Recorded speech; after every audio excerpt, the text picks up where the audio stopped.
Okay, posture clinic.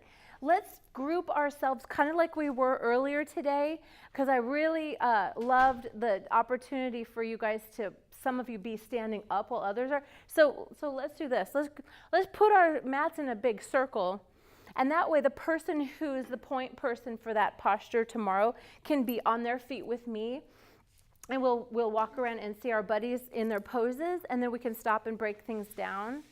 Yeah, so let's leave you guys where you are. You guys, let's fan you back a little bit. Let's bring you guys in. So we maybe make a big horseshoe oriented toward the camera too, so Eliza can enjoy studying. Yeah, yeah.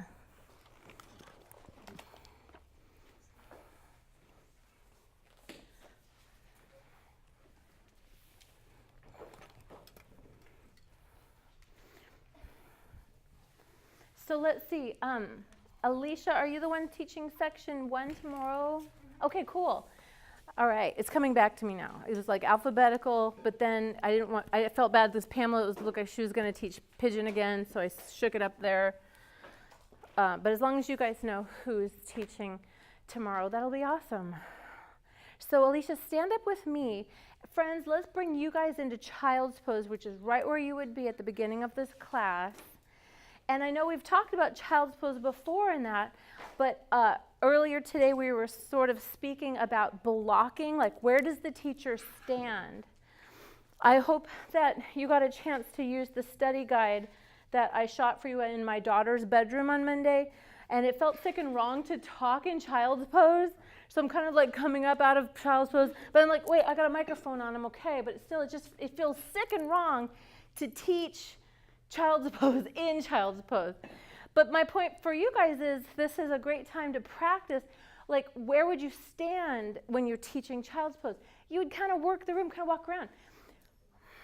So using your hands, using your proximity, using your energy. I'm just going to go grab my water, I think it's up front. So Alicia, talk to these guys like that you are teaching their class. Cue them into their breathing. You're only being videotaped.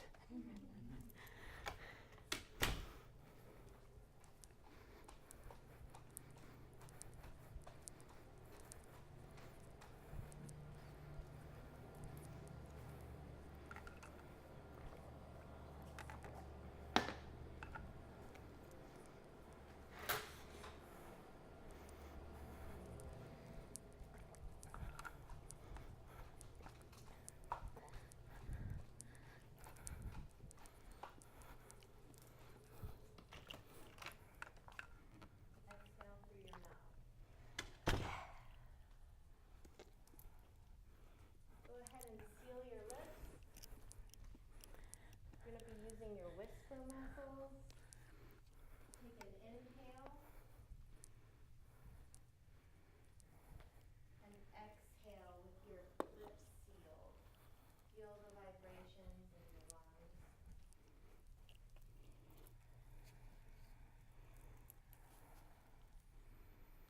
Now come up to tabletop.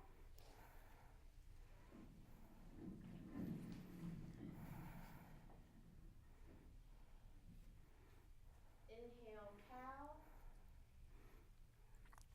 Exhale to cat. Okay, perfect. So just like this guy's inhale to cow, nice work. Let's take a look at everyone's hands. This is a perfect opportunity to just kind of notice, especially students who are concerned about wrist pain. Everyone fan out your fingers so your first finger is true north, but not like crazy time, but split the difference. Do you feel less pressure in your wrists when you kind of fan out just a little bit? Your goal is to be behind the heels of your hands. So kind of everybody, ask yourself if your hands can move a little bit forward of your shoulders just a little bit. Yeah. And then soften up your elbows a tiny bit if you know that you're hypermobile a little bit, so that you really feel your triceps fire up. Yeah, it's not a big deal. I mean, we're not going to certainly talk about cat and cow forever, but just to clarify. Now everyone, come to cow, lift your eyes and hips as you breathe in. Now exhale to cat. Tuck your chin in around. Okay, good job keeping your arms straight. Sometimes people get confused and they bend their elbows here. So inhale, come to your cow. And what body part are we stretching right here, guys? This is a stretch. Yeah, totally, your six-pack. This is exactly the opposite of crunches. Perfect. Exhale, cat. What are some verb your body parts here? Hollow your back. Yeah, tuck your chin, hollow your back, round out, push away the floor. Yeah. Everyone relax a little bit like you're in a tabletop. Now, I just want teach your eyes here. As you exhale, push off the floor, come into cat.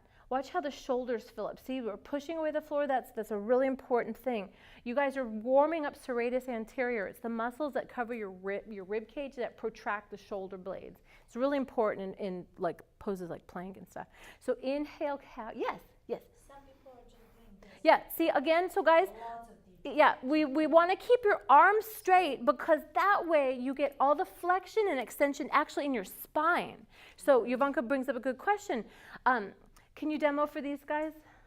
We're not looking for the elbows to bend a bunch, and it's not the end of the world, but it's not the point of the practice.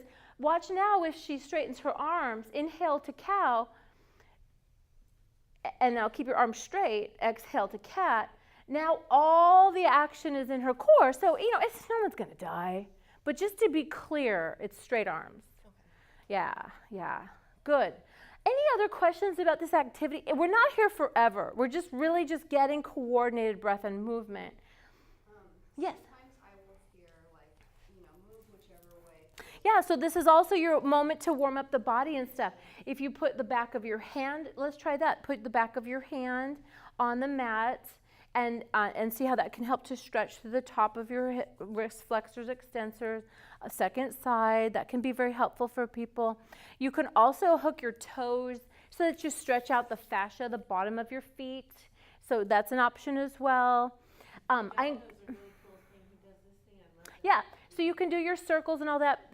And just understand though, you guys, don't get crazy with your first 20 minutes. We got a lot to do in this class, and trust me, shit's gonna get warmed up.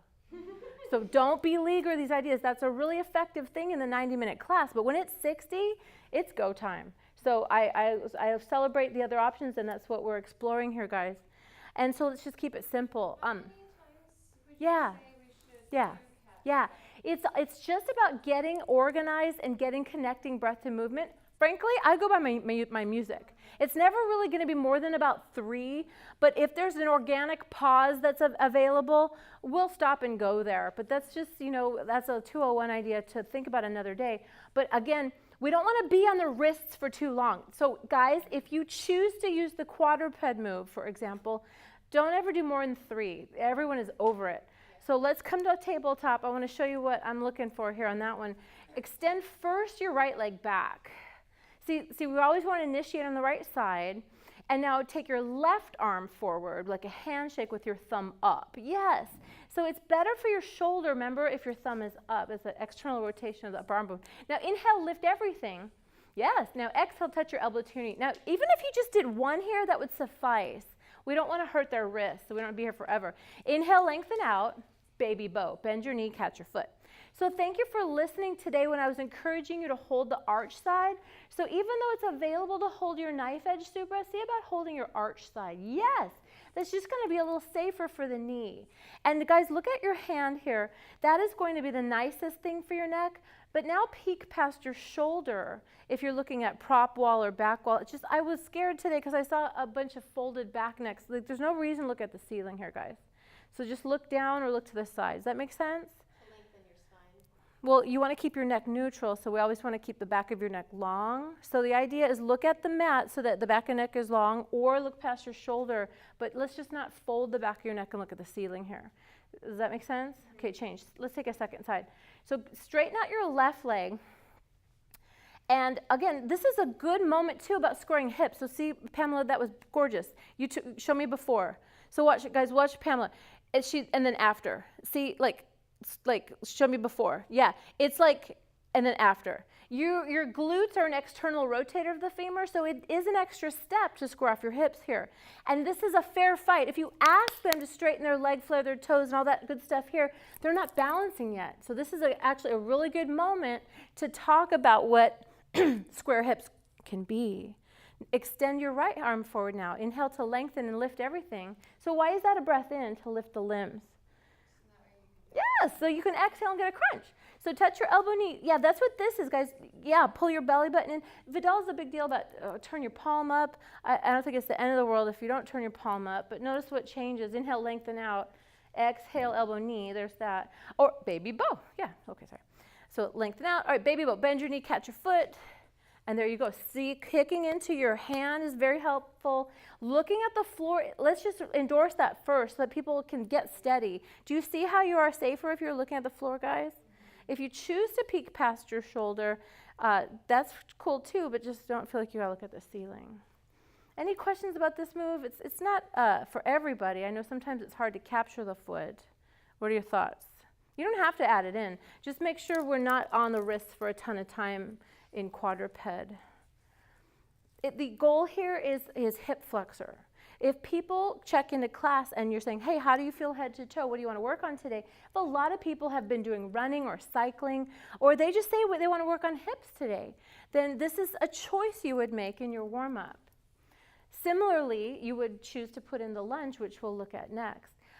Say everybody wanted to do a bunch of core. You could instead be in forearm planks. Skip the whole quadruped thing, and you could do your musical interpretation if that was organic to that moment.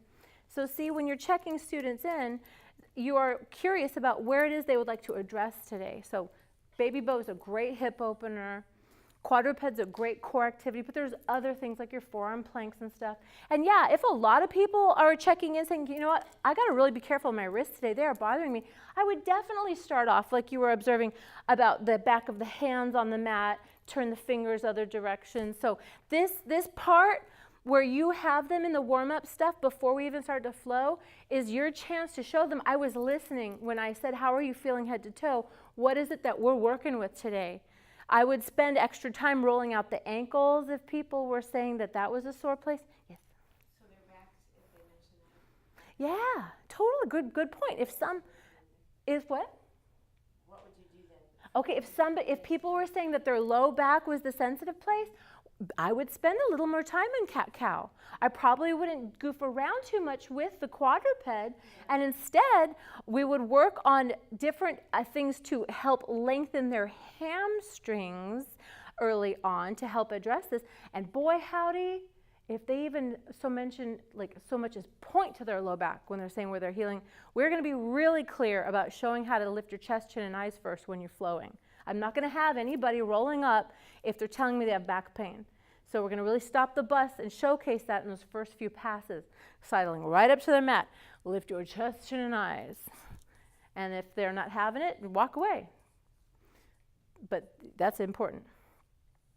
So what are some other requests people make? Shoulders are often big requests. Let's cover thread the needle. I didn't see it written down in your warm-up, but if you choose to skip quadruped and do that instead, let's review this. Everybody, please come to all fours. Thank you, Alicia. This is exactly what we wanted to do when it comes to, like, what are you teaching tomorrow? Let's look at our friends in these poses. So let's thread the needle. Now, from way up here, it doesn't make sense, does it, guys? Let's come to child's pose. Similarly, in child's pose, it doesn't make a lot of sense because you need to lift your heart, right? So this is a great way to say it. Thread the needle. Lift your chest a little bit, right? Inhale, raise your right arm out to the side. Yeah, so feel good about lifting up and then taking your arm out and then sliding it. Yeah, perpendicular to your other arm. Now you have a lot of choices here. Does everybody prefer being on the forehead or the side of the head, the temple? Yeah, everyone's got a chance to feel different here. If students were saying that they had a lot of shoulder tension today, like I said, we would load this up. What's the second phase of thread the needle? Yeah, take a half bind. Yeah, so say, great place to take a half bind. Find your opposite hand to the small of your back. Some of you can do what? Reach for your thigh bone. So invite that. Now, my teacher adds on a leg thing, but it scares the crap out of me. I've never seen it anywhere in America besides here, and it scares the crap out of me. Yeah, it's not worth it. For my money, just because I'm a personal trainer at heart and I've seen people rip up their shoulders, I'm not comfortable with it. So we will never speak of this again. Change. Let's come on to all fours. second side. Inhale, lift your left arm out to the side. Now here's the idea, guys. Slide the back of your hand underneath. Yeah, we want to emphasize that. And there's really no benefit to turning your palm down or up from here because there's articulation below the elbow has nothing to do with your upper arm bone. So, you know, if you want your hand flat or open, it's not all that much of a big deal. Do you see that? Okay. Oh, is there any confusion about that? This feels a little more natural. Okay, yeah, fine. Just natural is where it's at. And take your half bind if you did. But to Alicia's point about shoulder safety, guys, your goal here is to regulate the pressure on the side you're leaning into. Does that make sense? Mm-hmm. So if you feel nothing, that's okay. If you lean into it a little bit more, then that might help you. But be careful because your shoulder is a delicate joint, right? Yeah, that's why I don't endorse the leg up thing. Is the goal here with the half bind to kind of, when you do that, kind of drop that shoulder down? Well, you know what? It depends on the shoulder. That's a great question. Some people can hold on to their thigh bone, some people not. But similarly, experiment. It's really the bottom arm that's getting most of the benefit here, but there's nothing better than a half bind to get tension out of the shoulders. There's nothing better than that. There's nothing better than that. And help me remember this later today. While we're talking about these half binds and how that helps the shoulders, you got to look at the chick on the fridge magnet in the lobby. Have you noticed this? There's a picture, and check it out. Here, guys, you got to see this. She's in this. She's doing this. She's looking at the camera, and her arm is like this. And I'm like, this. I don't know what the funny saying is on the fridge magnet, but this is why a half bind is always good because it's always going to take the shoulder down. And again, we always want to tell people to keep the back of their neck long. So anyway, coaching opportunity. We'll talk to the fridge magnet lady. It's just cute, like the shoulder all jacked up like this. Well, there's no benefit to this, guys. Let's put everybody in half bind and watch. Look, you just got the whole room to relax their traps. So Yovanka's question was, is there some idea of what the half-bound arm should be doing? And my answer was, actually, I kind of feel like the bottom arm's the one receiving the pressure, and that if it hikes up or it's down, I'm not really worried about it because it's going to depend on the limb length and the range of motion. We're just here to help warm up what body parts, guys? The back of the shoulders. Totally. Okay. All right, good. Let's get into low lunge. So from your tabletop, inhale cow, right, guys? Exhale what? Downward facing dog. Yeah. And it is a good habit when you first come to down dog to ask them to come to plank. And I'm just saying, come to plank. And now back to down dog. What did we learn about plank to down dog? The right spacing. Yeah. So if you're ever concerned about any student's placement of their hands, feet, like Subra, I love where your hands are, I love where your feet are. And that looks a little different than when you were first in down dog today. So thank you for practicing like this, because now your back is totally chill. Oh, that's nice, guys. And then, of course, here we invite people to bend their knees, take their dog for a walk. But please, really emphasize here what's going on in the hands, guys. What do we want? Yes, push the mat away. Spread your palms, make your fingers parallel. And here we go. Inhale. Take a breath. Just relax. Please, guys, look at your big toes and unite them on the midline. It's always nice to bring them to the center before we take a half scorpion. Inhale, lift your right leg high. Exhale, half scorpion. Bend your knee and roll up in your hip. Now, right here, please roll your left shoulder down. That is important. Okay? So you have a chance to roll your right shoulder down. And now notice why is that helpful? So identify your right shoulder, and there you go, roll it down. There. No, the hips are open, guys. Takes the pressure out of the shoulder? Yeah, change. So come back to child's pose for a second to transition. So guys, the idea of this posture is to help twist open the rib cage. So no, the hips aren't square here. No, the hip is very open here. So let's get a sense of what square and open are. Come back to downward facing dog. Now just lift your right leg and have it straight back. Okay, now square off your hip. Yes. Draw your outer thigh down, inner thigh bright. That's it. Now bend your knee, open your hip. Yeah, see, now the hips, yeah, we don't want to square your hips here. They're very open. But if you identify your right shoulder and roll it down a little bit, then you can be even in both sides. That's all I'm saying. There is a little bit of twist here, right? Yeah, exactly. We want to rotate, and it's safe that it's below your belly button in this instance because there's no load on your legs. It's in the air. Yeah. Yeah, change, second side. And massage out your wrists because we were there for a little bit. Sorry about that, guys. Yeah. I've noticed with half scorpion, and it doesn't happen to me all the time. Uh-huh. I can get some cramping. Sure, yeah. Right, right. If you notice a chance to even out your arms and notice what your ankle is doing, sometimes it has everything to do with if you're pointing or flexing at the ankle. And it could also just be letting you know that's where you're tight today. And so it'll be interesting to notice if your half pigeons help to loosen that area up. Yeah. Is that your popping side? Or they both do that? Oh. I wasn't sure she had just Oh. both sides up. Does anybody else feel sensations in their hip bones when they're in that posture? I feel like I go too far. You do. Come to down dog. I was going to say something. I'm not trying to make you feel bad. I'm just saying this is what we're watching out for. Right, raise your right leg high, bend your knee, roll up in your hip. And now my buddy is working on strength, so that's why we say roll your right shoulder down. And so this is when a physical adjustment comes into it to play. Yeah. Do that again. Do that again. Yeah, see? Now she's getting into her muscles. Change. Let's go second side, Karina. That was such an important demo. Like, raise your left leg high, bend your knee, roll up in your hip. And there you go. See how the left shoulder, when you drop your left shoulder down and relax your neck, gaze, so you can look at the middle of your mat a little bit more. Yeah, there you go. See? You just want the back of your neck long. You don't have to force it up. But when you took your shoulder and you rolled it down a little bit, it helped kind of get back more into the muscles. But this is a great showcase of how this is a big twist. And don't feel bad that it's below the belly button because we don't have any load on this leg. It's not a weight-bearing limb right now. Yeah, so since you're working on strength and hugging muscle to bone a little bit more, I wouldn't go as far. I would definitely continue to keep knitting in your ribs, measuring out your shoulders. What is it, yin? Yeah. Yeah. I feel like I'm gonna kick myself in the head because I've gone so far. Oh my gosh. Like your foot almost goes on your head. No, it does. Like I've gotten it really close and it's. Oh my gosh.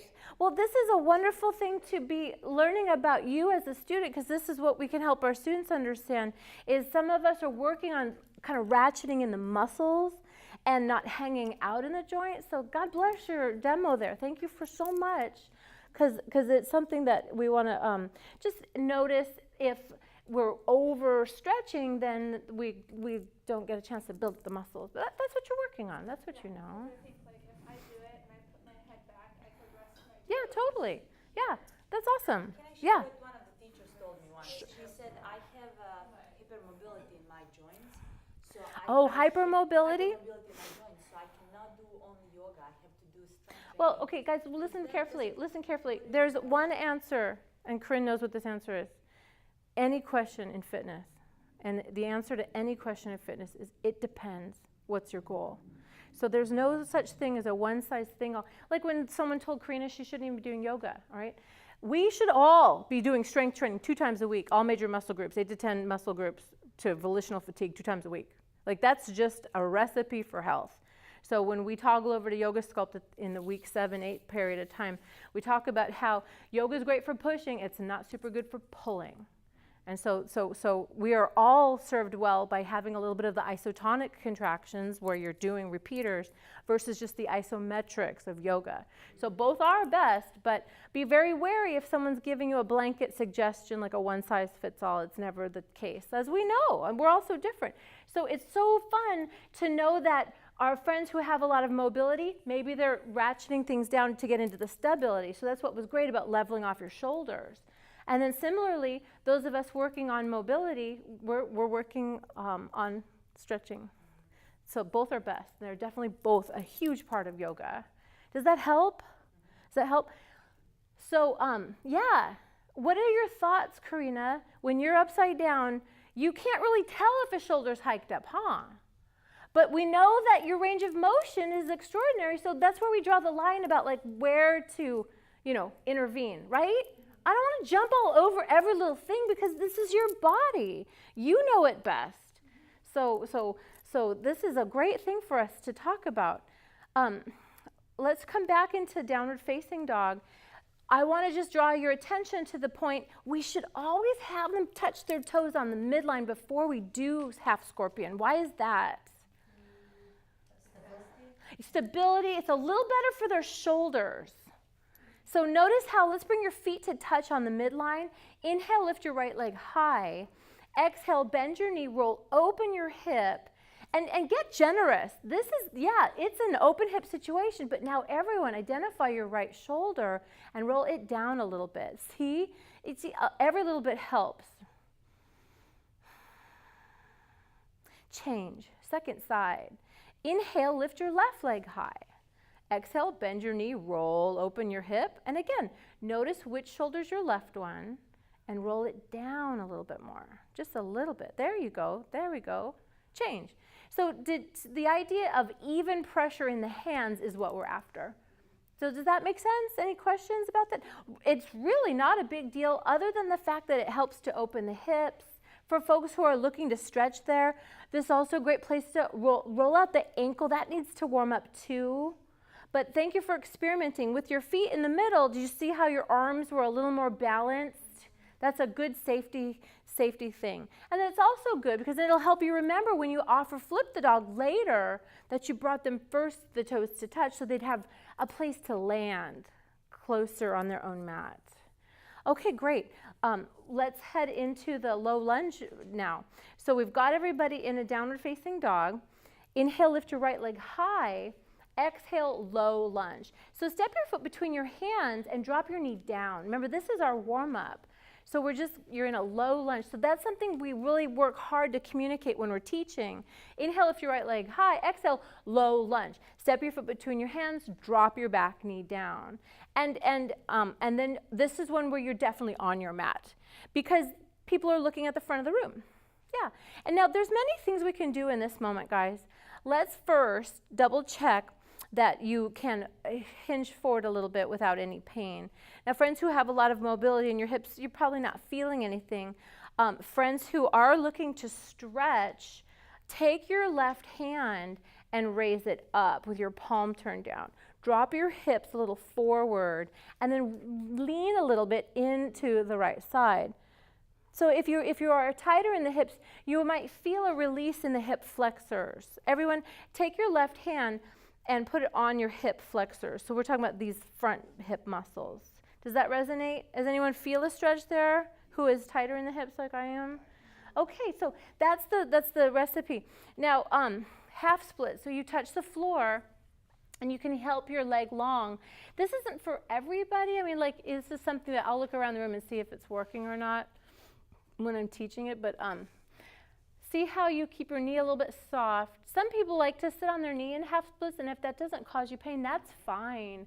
But mostly we want to elongate the back leg. So pull your hips that way. Yes, it was just exactly that. Yeah, see? Yeah. And so we want to just be real gentle here, right, guys? Because we're just warming up. And then we can bring them back up. And you can linger for a little bit, depending what your goal is. If people checked into class and they were reporting that they wanted to work on hips, I'd hang out and maybe skip the half split thing. If people were wanting to work on their shoulders, we might offer the twist. If some people are saying that they've worked out a bunch, then maybe we like to add. Runners. Yeah, the runners. But remember, you're going to have a half dragon set. You may wish to offer those fancy things there. Again, don't get crazy in your warm-up or you're going to blow your timing. What did you say, Jenny? Oh, this just hurts my knee all Yeah, see, it's not something where we're hanging out there for a long time, is it? And we come back to down dog. We'll take a second side. And yeah, it's as simple as this. Inhale, lift your left leg high. Exhale, low lunge. Step your foot between your hands. Drop your back knee flat. And then there we are. Come on up. And so now, this is not a load-bearing leg right now. We're not going to be standing. So it's not a problem if your knee is going past your toes. We're not worried about that in this instance.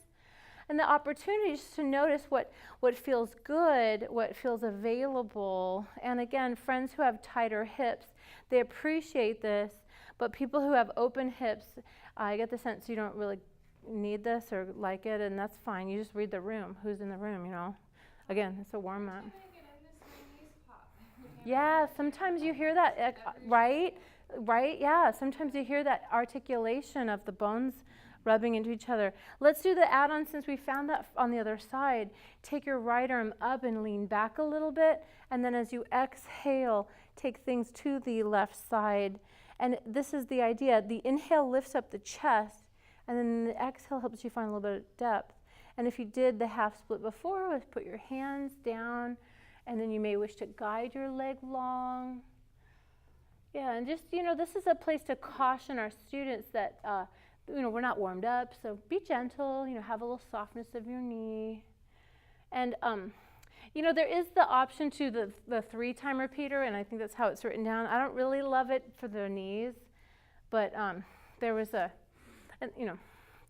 idea that it would be an inhale to come up and an exhale to come down, but that's just reefing on your knee. I'm getting the feeling that this isn't the crowd for that. Another team loved it and wrote it down, and it stayed typed.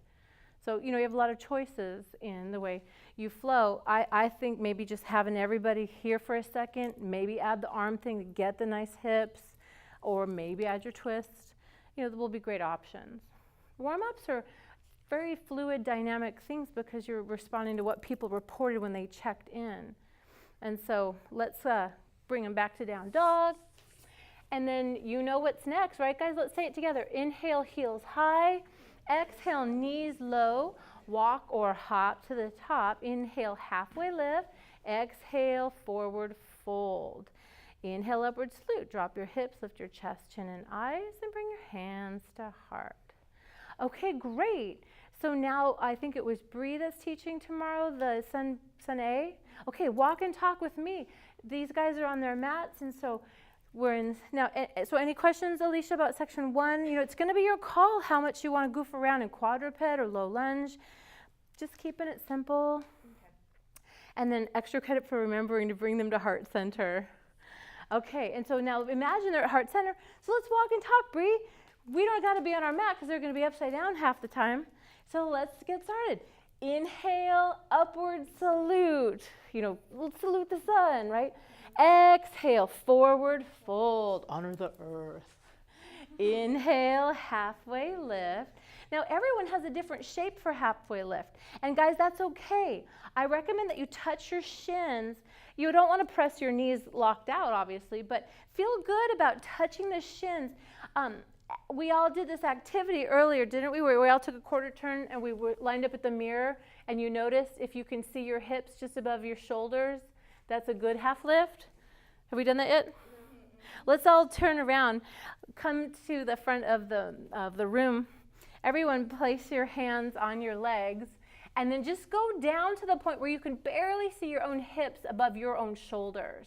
Soften your knees a little bit and send your hip bones back. Now, that's a great thing. You never want to ask people to look to the side. So let's just have you pair up with a buddy, and that way you can give them the info that, yeah, it's beautiful, flat, a nice soft set of knees, and the pelvic tilt that we're looking for. Yeah, perfection. So trade off with your buddies so that you can get the feedback. See, it's a really good set of hips and flat back that we've got. Yes, and super, look at how improved super as a half lift is. Remember? We were working with a big bubble here. Good job. Guys, yeah, and feel good about a soft set of knees so that we're not locking anything out. And really, we're only here for an inhale. So it's not Hatha. So guys, it depends on the thighs, it depends on the legs. Yeah, it's okay. You're just here for a half lift. My point is this: I don't want anybody's arms out in space because that's very bad for your back, and the students will copy it. If they see their teachers doing it, they'll copy it. So all you're doing is buying a half lift. Now you don't have to have your back completely parallel to the floor. We're just buying you an inhale. So it's just as simple as this: inhale, halfway lift. So don't feel like you have to come all the way up. Did anybody think that? Does anybody think they have to have a flat back like we're serving tea off of your back? That's not a thing. It's just that you're buying an inhale. It's all it is. So keep it simple, but just let's always make sure we never ask our students to look to the side when they're in a posture. So that's why in a posture clinic moment, it's nice to bring everybody to the mirror, because check it. I mean, don't look to the side. That's the opposite of awesome, but you can't mess this up. If you look in the mirror, see your own hips just barely above your own shoulders, you're in the perfect half lift.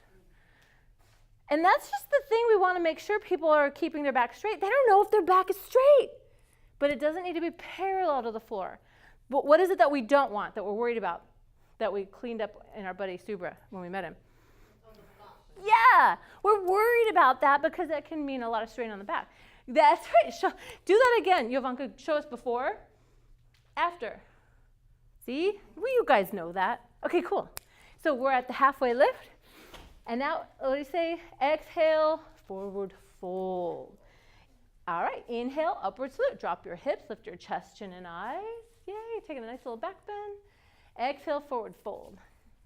Inhale, halfway lift. Exhale, what? Plank. Yeah, so let's come to the plank. Now, it's the first plank, so it's a good time to be like, all right, friends, fire up your legs, right? Fire up your core. Right, look at your hands. Spiral your hands so your first fingers are parallel. This is gorgeous. That would need a little endorsement, right? This is gorgeous. Lower your knees, belly, chin and chest. Inhale, baby cobra. Now remember, guys, we're just here for one breath in, so we don't have to say stuff like float your hands, tuck your tailbone, right? Right? You're just saying inhale, baby cobra, lift your heart, if anything. Exhale, what? Plank. Yeah, see, guys, watch. Plank to down dog. And it could be knee down plank, but wasn't that nicer than going all the way back to down dog? Yeah. There you go. Inhale, heels high. Exhale, knees low. Walk or hop to the top. Inhale, halfway lift. Exhale, forward fold. Inhale, upward salute. Drop your hips, lift your chest, chin, and eyes. Yay, good. Maybe adding a back bend. Exhale, forward fold. Good. Inhale, halfway lift. Exhale, plank. So you can jump back or walk back. Honestly, guys, there's been some scientific research that came out recently. Big, huge study that they published in Yoga Journal last summer said that they put sensors on people's mats to measure the ballistic impact of jumping back to plank. There was shown to be no damaging forces to their shoulders or wrists. So it's truly okay to walk or hop back to plank. So that's something that may surprise you. All right, now, modified chaturanga. Lower your knees, right? Come to 90-degree elbows and hold. So friends, these are your chaturanga arms, right? Inhale, upward facing dog or baby cobra. Lift your heart. Now what's going on with up dog? We should have your hips off the mat as able and your shoulders back. So be on the tops of your feet, Subra. Yes! Yes! Exhale, downward facing dog. Yay, nice! So knees are on the floor here. Oh, well, it depends on the knees. Guys, everyone come down to your tummies and let's goof around with our upward facing dog. Feel free to jump on your mat, Brie. Good work. It's all about walking and talking, right? Getting you guys comfortable with this blocking position, like where should I be standing when I teach Sun South? Go everywhere. They don't need you on your mat. So the upward facing dog is what category of posture, first of all? Oh, stretch. You mean the pain? It's a back bend. So it's back. So poses, not to worry. No, not to worry. Poses are either standing, right? Poses are either standing postures, forward bending postures, back bending postures, twisting postures, or arm balance inversions. And so, yeah, this is a back bend, so it tells us what are we needing to do with our core and hips. Yeah, you want everything pulled up and in, and what do you want going on with your tailbone? Because it's, because it's a back bend, it's a tuck. So that's going to mean everything in your Mula Bandha, Uddiyana Bandha pulled up and in. All right, so let's begin. Inhale, upward facing dog. So you have a chance to lift your shins, your knees, and your heart. And downward facing dog, roll over your toes if you can. Yeah. Inhale, heels high. Exhale, knees low. Walk or hop to the top. Yeah. Inhale, halfway lift, flat back. Exhale, forward fold. Inhale, upward salute. Drop your hips. Yeah, looking good. Exhale, forward fold. Inhale, halfway lift. Exhale, plank. All right, perfect. Now, friends, shift your work forward. Chaturanga, come to your low push-up. Yeah. Inhale, upward facing dog. Woo! Exhale, downward facing dog. Child's pose. All right, everybody is so strong in this room. Everybody's chaturangas look amazing in this room.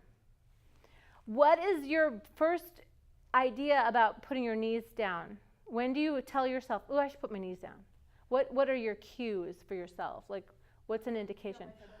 Yes, your shoulders start to get tired. What else? Your breathing becomes labored, right? That can be a thing. I've never seen you do it yet, but I understand that's what can happen. And so these are the things that tell us, you know, in this moment, lowering my knees should be okay. There was another fun study where a personal trainer was trying to decide if knees down push-ups were still going to be good for developing fitness in her clients. And she put bathroom scales under each hand, and she did you see this video? She did push-ups to measure what percentage of her body weight is being executed in both varieties. Guess what percentage of your body weight is still getting work in a knee down push-up? Guess what percentage? 95? It was 85%. Wow. So here we are killing ourselves over doing knee up push-ups, and you know, it's exciting, live the dream, but just understand that if you have your knees down, team, it's a B+. You know? I can live with a 3.5, can you? So something to think about. So not to worry, you know, if knees are down, knees are down. If knees are up. But good work saying, is it all about my core, my breathing, and the, I don't know, health and fitness of the most important joint in your body, your shoulders? The shoulders are so hard to heal that, frankly, you want to put your knees down before it knocks a thing off your shoulders. So good thinking, guys. Let's all take some wrist measures here. Yeah, we're going to skip doing the rest of Sun A's, but you got it. You figured it out. The first pass, what's going on the first pass? Lower your knees, belly, chin, and chest. Inhale, what? Second time, it's inhale, halfway lift to what? Plank. Yep. All right, now what are we heading for here? Plank. It's going now to modified chaturanga. Lower your knees, create 90-degree elbows, and hold. Inhale, what? Oh, no. We're in chaturanga. No, we're in chaturanga. No, upward facing dog. Upward facing dog. That was in my mind, and then downward dog. Right. And then inhale, halfway lift, and from then on, inhale, halfway lift, and then it's plank. And now chaturanga. So let's say it like this: chaturanga. Shift your work forward. Come to your low push-up. Yeah. So hold. So did you shift? Yeah. Shift forward. Come to plank. Yeah. Shift forward. Shift. Come. No. Yep. Shift like onto the tiptoes. Yep. Elbows in. Yep. Low. Yes. Inhale up dog. Yeah, so that little pressing forward onto the tips of your toes. My hands are hurting too now. I never hurt in chaturanga. Shit. Woo! Yeah, going up on your toes. Yeah, you got to come to the very tips of your toes and then lower down. All right. So Subra, you're doing great. Let's do it. Yeah. Now here's up dog, looking great. And again, see guys, thighs are off the mat, knees are off the mat, nothing's touching. And I like where your hands are. It's a little forward of his shoulders. It's not dumping directly down, just crushing his wrists and his shoulder blades.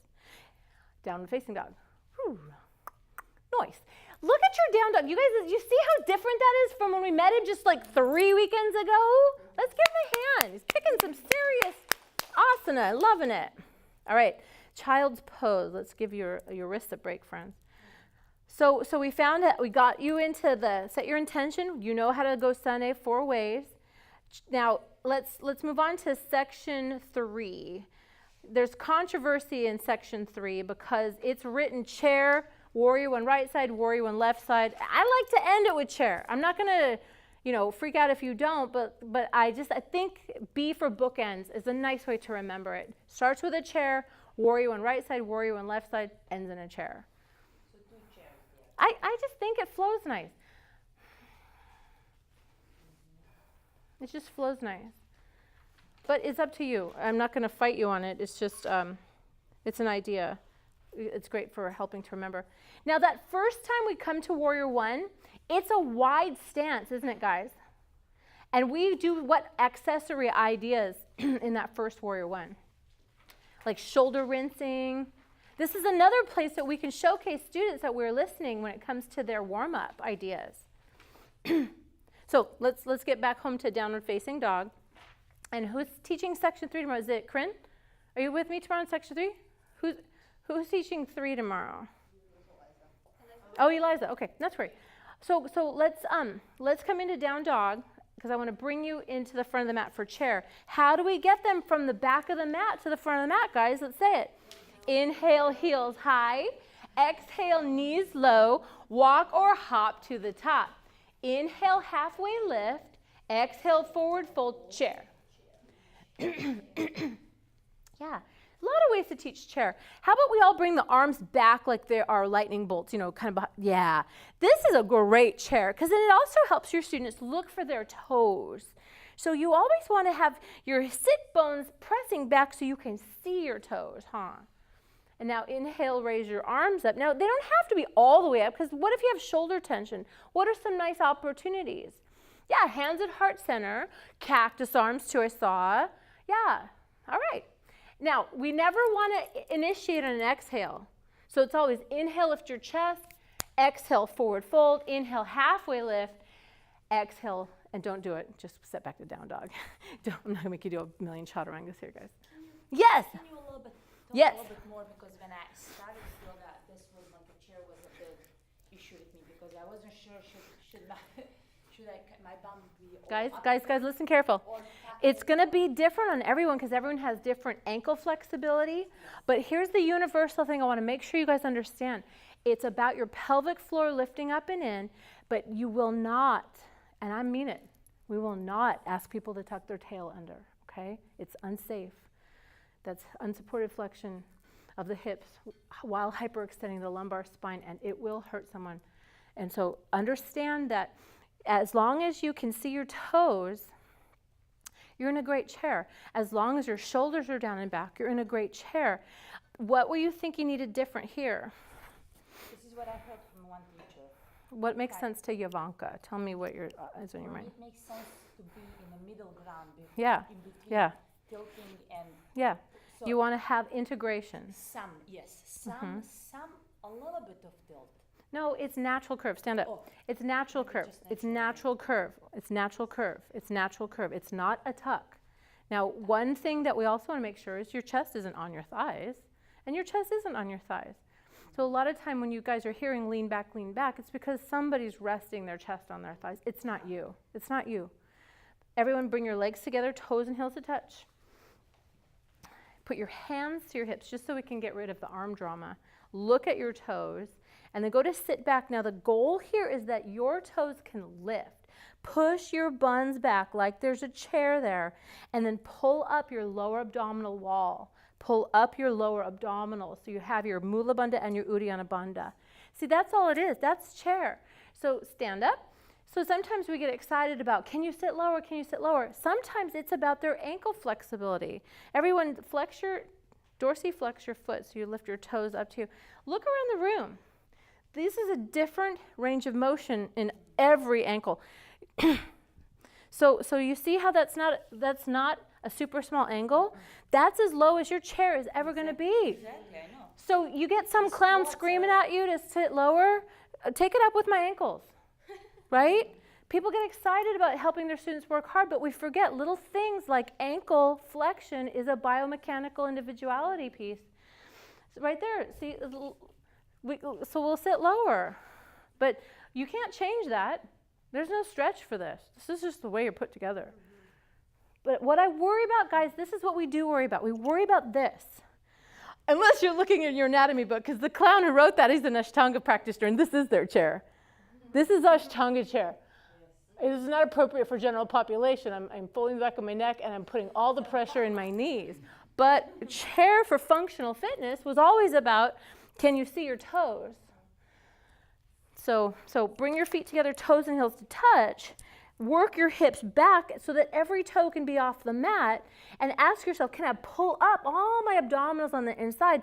Hands can be at heart, hands can be here, hands can be here, but feel good too about asking people to look a little like on their mat or a little forward of their mat too, because you want your neck long, huh?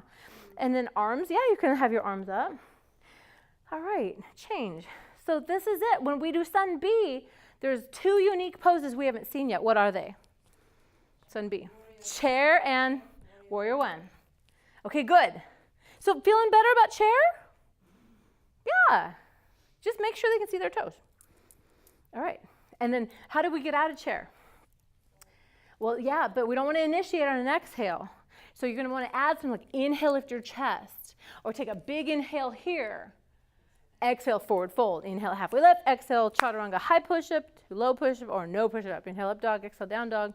Now let's get into Warrior One, first side. So inhale, lift your right leg high. Exhale, Warrior One. Step your foot behind your right hand. Turn your back foot flat and rise up. Now, I purposely have you in a really wide Warrior One where your heels aren't in a line, because for our sequencing purposes, this is still part of warming up. So everyone put your hands on your hips, square off your hips, and students love this. They love the, hey, Warrior One, put your hands on your hips, let's square your hips, because they love fixing their pants. It's universal, it's so cute. You see everybody. All right, and so now if people roll into class saying, hey man, I really want to work on back bends today, well then this is a wonderful idea that you would have the arms up and be working on lifting the heart. So that is how you would meet that. You would cactus arms from here, guys. That's a good back bendy, right? What if they're working on shoulders today? Oh, I have shoulder tension today. Shoulder rinsing. All right, now let's take the humble warrior. Fold in half. Invite your right shoulder inside your right knee. Yep. And then you pull your right hip to the midline. Yeah. And then some folks like to bind here, so that's lovely. All right, change. Warrior One. Come on up.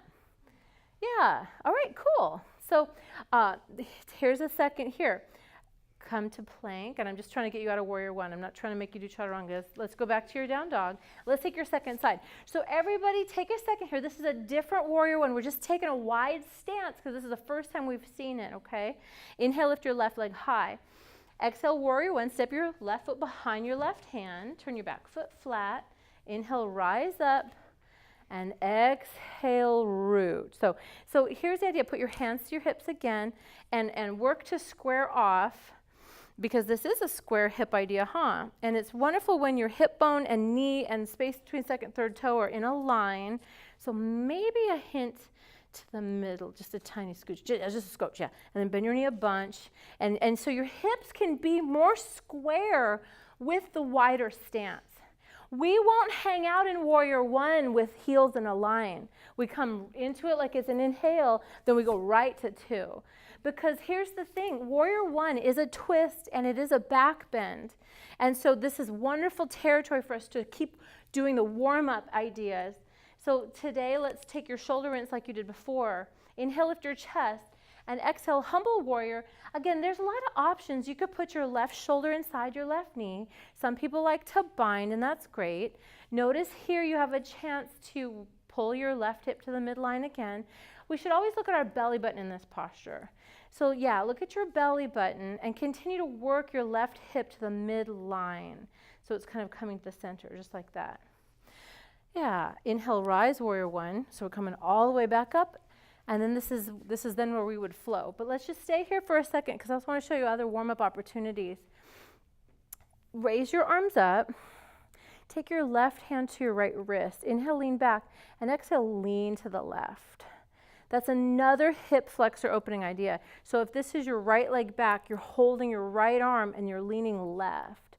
That can help to open hip flexors too. Runners really like that when they check into class, say their hips are tight.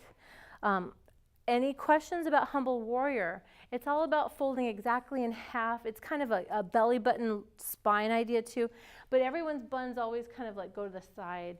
So just squaring off the hips is a really good plan. Yeah. I have a question about back Yeah. like this. Should be straight. Well, you want to have it straight, but there's no prescribed angle because everyone has a different degree of turnout. Remember, guys, we're not worried about what the back foot's doing. But the point of contact should be on Well, it's definitely not in the air. It's definitely flat, but you don't want to force anything to hurt the ankle bones. Guys, remember, turnout is individual, so there's no prescribed angle. Everyone look at everybody's back foot in Warrior One. It's different on everybody. Some people it's parallel, some people it's 45, half of 90. Some people it's more parallel. It's going to be what it's going to be, but the back foot is flat. Let's just call it flat. We're not going to worry about if you're pressing to the knife edge. We're not going to worry about if it's a 45-degree angle. We're not going to worry about that because when we all lay down and we see what our turnout is, it's different on everyone. So guys, I'm always surprised at how stressed out new teachers are about the damn back leg. As long as it's straight and the foot is on the mat, I don't care. Bob's your uncle. The front leg is where the risk and reward are. So let's be more worried about if that's a 90-degree angle there or if they're chilling. Let's be more worried about if their toes are gripped. Let's be more worried about if they have the heel down in the front leg. Let the back leg be, but let it be straight, let it be flat, but don't stress about all this back leg stuff. I don't know what teachers are traumatizing you guys, because in teacher training, it's like the first thing you guys want to talk about is, what's going on with my back leg? I'm so stressed out about it. It's like, well, if your teachers are worried about it, they're missing all the point of this pose. So let it go. As long as it's flat and straight, bellissimo, it's perfect. What we're saying here about Warrior One is that nobody wants to hang out in heels lined up, Warrior One, for any period of time. So you'll see that when we come back to Warrior One, we're saying step between your hands, and we come right to two. So let's stay where we're at the wide Warrior One, just for fun, just for now. And so it's whack to just tell standing people to find Warrior One. It's like against my religion. Okay, get into Warrior One. This is what we're looking for. You have a chance to stay nice and deep in the lunge. This is what we're doing. See how they're not on a line break? Don't you feel so much happier just because we're staying in this posture? And this is great, guys. We just are doing great. Don't worry if the knee is going toward the pinky toe or big toe. That's not a thing till Warrior Two. Do you hear me say this now? Because look, there's no way to mess this up. The hip bone lines up with the knee bone, lines up with the second toe. It's only in Warrior Two when we get this external rotation of the thigh bone involved. So don't worry in Warrior One about notice where your knee is tracking. We're using this posture to continue to warm up. All right, so come back to plank and just down dog, just to switch your sides. Oh wait, that was your left side. Okay, inhale, heels high. Exhale, knees low. Walk or hop to the top. Inhale, halfway lift, flat back. Exhale, forward fold, chair. Yeah. Good chairs, guys. See? See? Do you feel better about chair? See? The hips are not going to go lower because the ankles are, that's where they go. This is perfect, guys. Bring your hands to heart center. Inhale, lift your chest. Exhale, forward fold. It's as simple as that. We're just in chair to heat the body, right, guys? And then we'll just take it to the flow from here. So don't feel like you got to find your flow. So everyone come to plank and then child's pose. Yeah, I'm just trying to eliminate 9 billion chaturangas. But thank you for listening. Here's a demo. Let's take a look at my demo. So if I'm standing on this board, guys, if I'm standing on this board, this would help me understand if my heels were in a line or not. So in this Warrior One, it's here, but we're not going to stretch out. We're not taking shoulder rinse. Like, there's nowhere to go. You're on a balance beam. Typically, in Ashtanga class, it's all Warrior One, and then they find their flow, and they repeat that like a lot, right? They go left side, right? They step it through, they rise up, and then they're just there for a breath, and then they hit the dirt. So that's what Sen B is for. It's another big warm-up, and you can layer the repeating and the repeating and repeating again. People who practice chin stand love to come in from Warrior One because their leg is up on the way down. So that's very fun. But in the sequence, the reason we're stopping here, putting hands on hips, squaring the hips, the reason we're stopping here, getting the shoulder rinsing or the cactus, is we're accommodating what they're working on today. Humble Warrior is in there because it's a little bit about your core balance, your coordination and all that. And we come up, and then we flow, and we find the second side. So just marry whatever you, or match whatever you did on the first side. Again, you're showcasing what the students are requesting. Back bending, throw in cactus arms, throw in the deeper expression. Warming up shoulders, that's what we're doing. Hips, if they want to work on hips, take the wrist of the bent leg side and lean into it, lean away from it. Take the wrist of the bent leg side and lean away from it to get into hip flexor. So there you go, warrior one. But it's a wide stance to start. Any questions about that in section 3? Okay, who's ready for section 4? Who's teaching section 4? Okay, great. Then let's get you standing up. And friends, let's put you in down dog.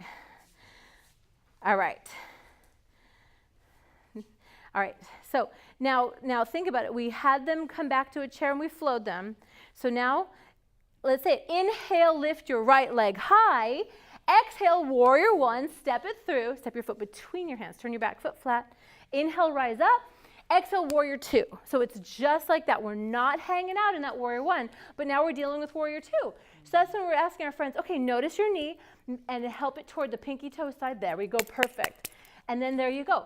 If your back leg can make the correction to get something deeper, all right, perfect. And then this is where we notice, hey, are we reaching into the future? This is where a teacher may be able to put, yeah, and I'm not pulling. I didn't pull her. I didn't pull her. She was just excited to get to the next thing. And that's what the warrior two can portend. So with your knee toward a pinky toe a little bit, yeah, and your back leg a little bit deeper back, farther back, that one, yeah, getting lower, yeah, perfect. And we would never move a knee. You would put your hand out here and be like, move your knee to me. So keep your arms as they were, but the idea is I would, as your teacher, I'd be here so that you would move it like that, where I wouldn't take my hand to your knee. So warrior two is beautiful. Inhale, reverse your warrior. On this first pass, I think it's great for us to ask them to look at their back leg just so they can get their neck nice and long. And then, hey, we could look at the back leg. And you can even tell them, hey, check that your leg is straight. Check that your back foot is pressing down. That's a great time to address that now because they can see it. They can see it. That's a fair fight. You have their eyes on it. Big breath here. Exhale, chaturanga. So you see, again, we don't want to initiate on an exhale. So it wouldn't be, all right, reverse warrior, exhale, chaturanga. We stayed there for a second. So inhale, reach back. Exhale, chaturanga. High push-up to low push-up. So on your second side, let's answer any questions. Take your left leg, warrior one, step it through. Inhale, rise up. Exhale, warrior two, drop out. And there you go, guys. Set your posture. We're going to have a few breaths here, so we let everybody, figure out what's going on in their warrior two. And then, again, ask yourself, can your back leg scoot back to get a deeper posture? Is your front knee bending to its 90 degree? If not, front foot, yeah, can come. I never want to move the front foot because I'm worried about the safety to that. So hold the back leg. Okay, now inhale, reverse your warrior. We don't cue the reach forward. If you want to reach forward, you guys, that's fine, but we will not cue it because it will mess up your breath. Because if you say inhale, reach forward, exhale, reach back, what do you do then for side angle? You're going to inhale, you see what I'm saying? So we don't, yes or not. It depends on your jam. Some people like to get a big flourish going. That's okay, but we're just not cueing it. Inhale, reverse your warrior. There's no benefit to a big reach and scoop, and again, it just messes up your breath cues.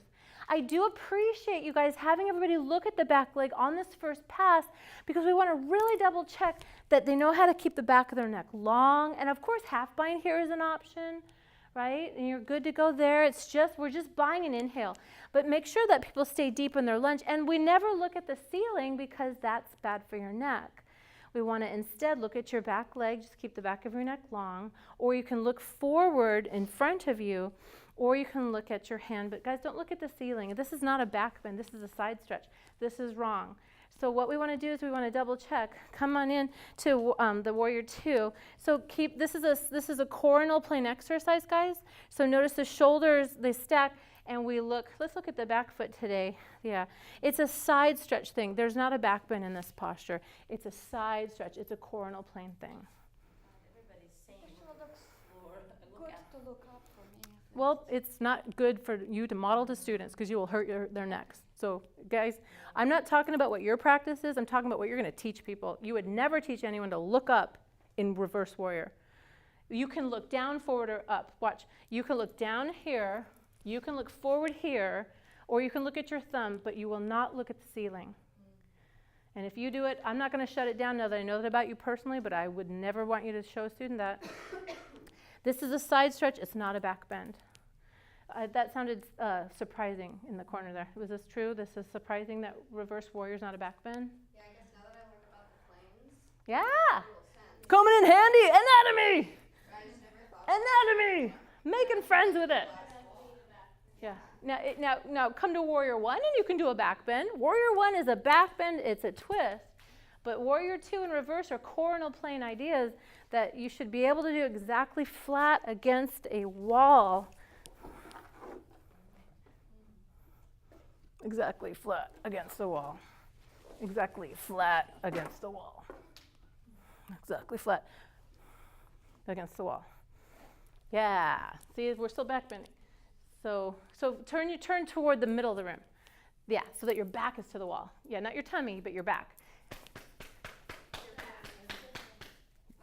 Yeah, there we go.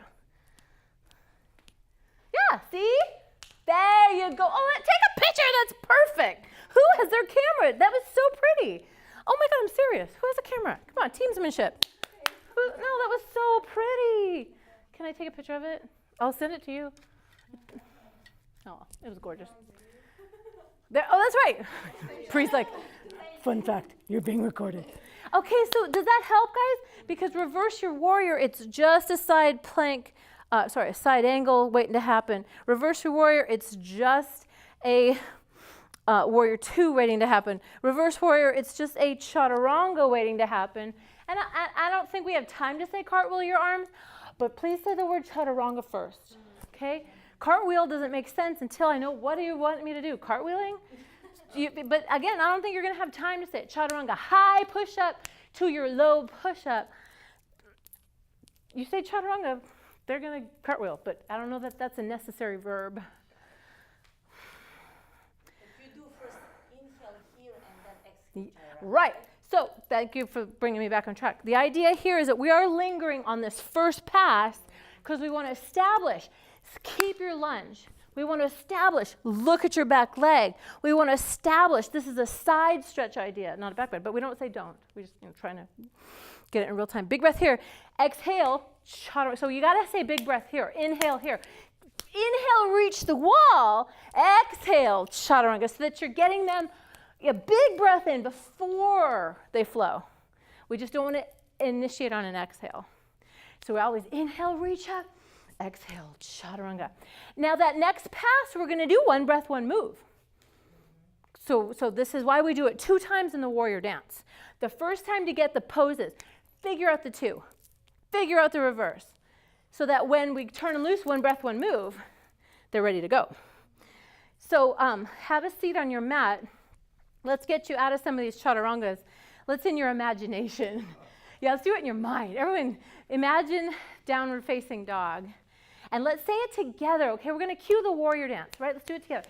Inhale, inhale, lift your right leg high. Let's say it together. Inhale, lift your right leg high. Exhale, nope, guys, let's say warrior 1 first.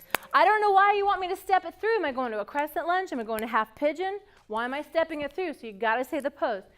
Everyone say it. Inhale, lift your right leg high. Exhale, warrior 1, step it through. Inhale, rise. Exhale, warrior 2. Inhale, reverse your warrior. Exhale, chaturanga, high push-up to your low push-up. Inhale, upward facing dog. Exhale, downward facing dog. Inhale, lift your left leg high. Exhale, warrior 1, step it through. Inhale, rise. Exhale, warrior 2. Inhale, reverse your warrior. Exhale, chaturanga, high push-up to your low push-up. Inhale, upward facing dog. Excellent. Downward facing dog. You guys did it. Woo! Now, how do we cap off section 4? What's the big finale that brings us to the 20-minute mark? That's correct. So now they're in down dog. How are we going to get them to chair? Inhale, heels high. Exhale, knees low. Walk or hop to the top. Inhale, halfway lift. Exhale, forward fold. Chair. Now notice I'm not beleaguering a breath cue on chair. It's because you see all the time people go inhale, halfway lift, and then you say chair, they're going to just keep lifting. That's very bad for their back. So if you can remember it, when you cue chair, from forward fold, chair, hips down, arms up. Trust me, they'll breathe in. But if you say inhale, like you're going to say, they might think you're going to flow them again. And then you get this half lift. So don't hurt your back. But if you get this half lift and then you go to chair from there, that's a recipe for very big pain in their back. And we're sworn to preserve the curve. So that's why I think in a forward fold, you're loaded in up chair, hips down, arms up, done. Yeah. You are not saying forward fold. You're just saying. No, we are saying forward fold. But the next idea, chair, without a breath cue. Chair. It's not from halfway lift. No, it's from forward fold. That's why I'm not saying inhale chair. Sorry for getting excited and saying these things fast. I just really planted a couple of rumors there, and I'll only have myself to blame for it.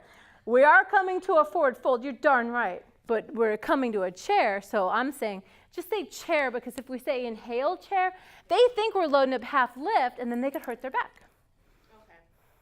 And sure, I love how my teacher never brings us to chair without the wings back here. If you can remember to start us there, that is good stuff. The practice makes permanent, and I'm trying to remember that when I teach chair. It feels great. It's due diligence for some good shoulders, and if you can remember it, I hope you do. I'm trying to learn. So what do you say again? Well, chair, hips down, arms up. It's just stuck in my face. And if you want chair, hips down, reach behind you. Team, let's get organized. Sit low, pull back your knees, look at your toes. From here, bring your hands heart center or raise them up. And then you give them the options. Again, that's all levels right there. Just choose to stay or play. Now let's talk about twisted chair. So, do you want to be the model for twisted chair? Because you're almost in it. Thank you, Ivanka. You just got you all out of twisted chair. Isn't that? You give her a big hand. That's very, very kind. Now, hands at heart center. So bring your, so let's fold you forward. Sorry. Chair, hips down, arms up. I can't stop saying it. That's why I'm so strict with you guys with dialogue, because practice makes permanent. Bring your hands to heart center. Inhale, lift your chest. And now here's the thing, guys. Exhale, look right, twist light. You want to be able to say inhale, lift your chest, because she's got to get the rib cage up. Then exhale, look right, twist right. Now, just fun fact, guys, I want you to know this. Place your elbow in between your knees. This is an option if our friends are curvy. Like if we have bigger people, you guys, you're going to hurt their back by mandating that they bring their elbow way the heck over here. So just understand, and you don't load it up like that. And if you're curvy, that's not nice. But just for your teaching sensibilities, understand that elbow can go between the knees. And so, but yeah, we're used to place it outside. Sink your hips low. And this is great. I love where the neck is because the back of the neck is long. So here we can look down. We can look forward. And the up would be just past the shoulder. See, it would not be looking at the ceiling from here. That would hurt their neck. Open your arms. Choose to stay or play. Everyone put your hands on the floor. I endorse this idea to say, everyone, put your hands on the floor. That way new students will look around without hurting their neck. And when you invite new students to look around and see side crows, people learn stuff. It also gets them out of twisted chair. Nobody ever wants to be in twisted chair. So treat yourself. Say, everyone, place your hands on the floor. Side crow. Hey, if you're new to side crow, please watch your friends. Here's the idea. Lift your face and shift your work, and then lift a foot, maybe two. Good. And we can goof around with falling angel next weekend when you kick your top leg higher and you rest your temple on the floor if that's where you're headed. All right, let's meet friends in chair. Guys, we're not meeting friends in twisted chair. We're so over twisted chair. So just bring them in the middle. If they're tired, fold them forward. So we did that recently. Where we chilled out. And that's kind. So I don't know if it's written to take a fold between your twisted chair, but do you see why that's definitely an option when you get a sense of the room? Yeah, we did that this morning, right? I ran my class late too, so maybe we shouldn't have. We ended exactly at 20 minutes for that first part, but the second part was a little messy. Yes? I find that it's much easier if you stand up and just do your back just kind of after this twist. It's not sequenced that way, but I see what you're saying. It's not sequenced that way. I see what you're saying. It's not sequenced that way. We're staying in chair because we're in chair. We're working. This is the end of the warm-up. You can stand up after class. You're so sweet. So we're staying in chair because we're keeping the powerful posture. And but I wouldn't scream at anybody if they stood up and got out of it for a second and stretched up. If you want to flow in the middle of the two sides, that's a fine compromise. If you really feel like it doesn't feel right to you, then I would inhale upward salute, exhale forward fold, chair. Okay? Yeah, have it. That's a good option. If you're just feeling like you just need to stand up straight, guys, and you're just feeling like you don't like the sequence like this, that's okay. Inhale upward salute, get a bit of a back bend, exhale forward fold, chair. Yeah, see, there you go. Yeah. Sometimes they keep it for long, like Yeah. twist the chairs and twist. Yes. And it's just, So it's yeah, if we walked into class and said, I have tight hip flexors, that's not the time, as Julia's saying, yeah, to get him into his chair, bring him here. Yeah. And I guess I always felt like this was the antidote, was folding forward. But yeah, if you're feeling like the antidote there is to upward salute, we could do that. Inhale, halfway lift, exhale, forward fold, chair, goof around on one side. Now you're coming back, inhale, upward salute, stand up, stretch your hips, exhale, forward fold, in chair. Yeah, see? Good, now we both win. Yeah, okay, good. Thank you, that was an important move, guys. See, and that's what I worry about, frustrating you guys with power, because yeah, you can. That's the answer to everything in power. Yes, we could do that too. Yes, we could do that too. We could do that too. And then you guys are like, I'm trying to learn this class. But if it means something to you, you're going to teach from that place. And that's important for you, Julia, because then that's you teaching wisdom and not knowledge. You know what I'm saying? Like if you endorse a cue because it means something to you, you must. But if it's something that doesn't resonate with you, I don't ever want to hear you say it because that's not authentic. So it's hard to kind of understand what you stand for when you're this new in the game, but that's a perfect example. That's a perfect example. Does that sound fair, guys? Like people who want to bind in that first Warrior One. I'm not going to shut it down. And if that's the way you want to load it up, then you have to, if that's what's meaningful for you. That's not spiraling off and teaching a whole different class. That's just showcasing what is interesting to you, and we will look forward to that. So there you go. So you did it. Second side, right? Inhale, lift your chest. Exhale, what? Look left, twist left. Place your elbow between your knees or farther. Big game plan though, guys. Ask everyone to pull their right knee back. If you're on the left side, it's universal. You don't got to say, everyone look down, notice your knee. Nobody wants to hear that. Just say, everyone, pull your right knee back. And frankly, it's better instruction if we encourage our students to do it without looking at it. Okay? It's universal. If you go to twist one side, it's going to become askew. So we just universally say, hey friends, pull your right knee back if you're on the left side. Pull your left knee back if we're on the right side. Take a big breath here, exhale, open your arms. And that's a nice way to deepen the twist or to get into side crow, and we'll play with that next week and in arm balance inversions. But good job, okay? We brought him back, we float him, down dog, now we're at section 5, yeah? Who's teaching section 5 tomorrow? Okay, then let's stand up and let's watch our buddies rock. And again, guys, skip your chaturangas and just meet us home in down dog, okay? Okay, so downward facing dog. Why are we not taking a water break here, guys? Yeah, they did so much work to warm up. All right, inhale, lift your right leg high. Exhale, Warrior One, step it through. Inhale, rise. Exhale, Warrior Two. Inhale, reverse your warrior. Exhale, what? Side angle pose. Yeah, we haven't seen side angle pose yet. So this is a great time to take your options, friends. All right, so we can verbally adjust our student who is in the revolved expression today. His name is Subra. Notice. There you go. Now the idea here is you've got choices. You could rest your right elbow on your thigh. That's great, guys. You could take a half bind here. That's great. So if you feel like you just read in the room and you think everyone needs a half bind here, we're tired, right? We would definitely want to inhale reverse warrior before we set up the twisted, because we got to unbind. Yes? Is your hand down on the floor? Oh, it depends on the hand. It depends on the limb length. Let's play. Get down there, guys. Some of you may love touching the floor in the side angle pose because of limb length, and you've been forbidden from doing that in Hatha triangle. You've been screamed at. If you're touching your tricep, you're too low. But hey, if you can touch the floor and maintain the straight spine, then yeah, live the dream. We're not here for long, so don't worry. And yeah, if you want to add on, go 2 straight arms, looking good. Now, if we did straight arms, again, inhale, reverse your warrior. We got to throw in an inhale, reverse warrior. Then we got to come back to side angle before we can revolve. So side angle pose. Does that make sense? So if you guys keep it simple, you just have them in side angle. And again, lots of options. You can touch the floor, rest your elbow, or extend your top arm to the mirror, right? But my point is this, before we revolve, you got to bring them back to the basic one, okay? And then here's what you say. Instead of revolve, you don't cue up the words revolve side angle, because they're going to hear rev, and they're going to think it's reverse your warrior. So instead, we bring the side angle, we say, all right, let's revolve. That's the cue. Let's revolve. Let's revolve. Take your top hand, place over. And it's written in the script. You don't got to write that down. It's in the script, trust me.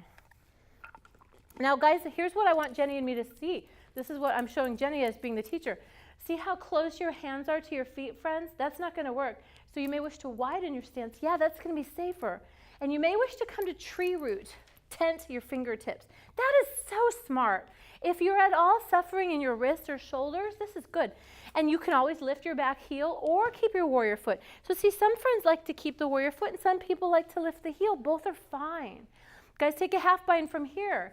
Isn't that just so nice? It just chills at your shoulder, but put the back of your hand on the small of your back. There we go. Okay, good. So this is a revolved side angle posture. And then from here we go to dragon. But let's break down revolved side angle. I want to answer questions.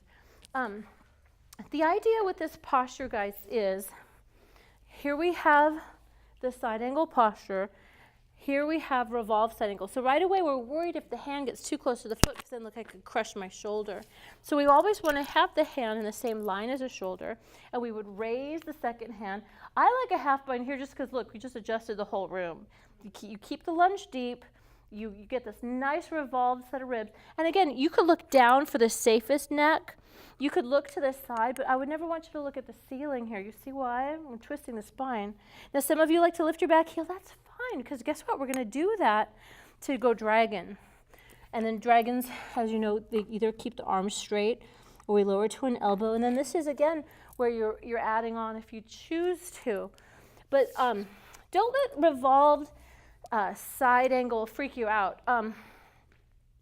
It's here to teach you about safe changes of planes of motion and transitions, because remember, I want to get us into a side plank, but I don't want to do it from here. The shoulder's too delicate. So don't worry about the revolved. The idea is just that you would raise the other hand and orient your shoulders, ribs, maybe get your half bind, maybe lift the back heel. It's a twist. So we haven't twisted yet in this class. Or we have, because we have a twisted chair. Is there a way to cue this? Yeah. Every damn day I teach this. Let's go ahead. Come into down dog. Inhale, lift your right leg high. Exhale, warrior 1, step it through. Inhale, rise up. Exhale, warrior 2, stretch it out. Inhale, reverse your warrior. Exhale, side angle pose. All right, side angle pose. Listen carefully. Let's revolve this posture. Take your top hand, put it on the floor. Yeah, sweep your second hand high. And friends, look at your stance. If your hand is really close to your foot, then you may wish to widen out. Hey guys, also you can lift your back heel if you prefer. This is just right here, we're just here to twist. Yeah, so see, you just kind of catch it on the fly before it becomes a load-bearing joint. So it was all about, hey everyone, look at your stance. You can scoot your front hand a little bit further from your foot like that. Super good. Dragon. Okay, put your back knee down and relax. You could keep straight arms. And now let's learn about dragon, guys. Make your foot 2 o'clock, so maybe send it out to the edge. Yeah, and then you can knife edge it or you can make it at 2 o'clock. Does that make sense when I say 2 o'clock? Like as if your big toe is pointing to the 12. Some of you like to come out to the lower elbow, or the outside elbow.